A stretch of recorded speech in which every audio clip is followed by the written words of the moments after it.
Що назад чекати? До камери.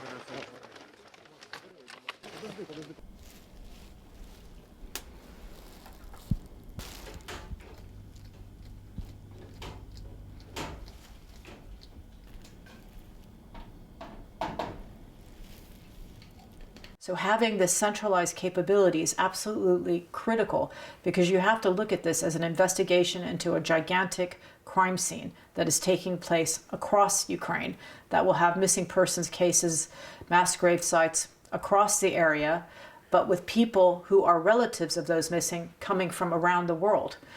Whether they're refugees now living in Poland or Hungary or Moldova or wherever, or whether they're Russian Federation families who have missing persons, or whether they're foreign journalists, or Syrians.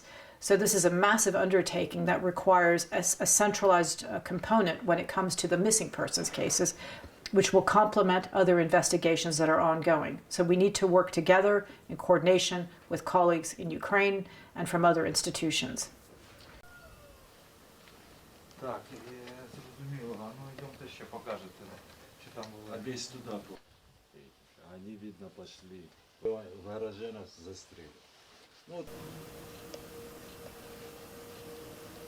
We want to make sure that we work together with the Ukrainian authorities to properly excavate these crime scene sites, to identify the mortal remains, so that evidence can be provided in the future for criminal trial purposes, not only potentially to the ICC, but also potentially within domestic courts in Ukraine.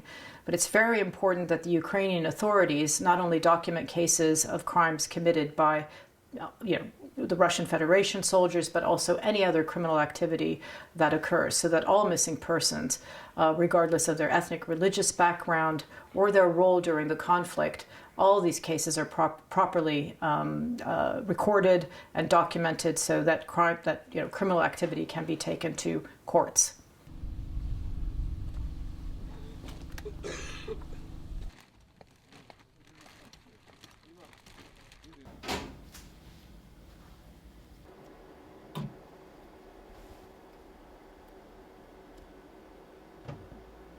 So we have implemented a new extraction technique which allows us to extract more DNA from smaller or more damaged fragments of bone sample.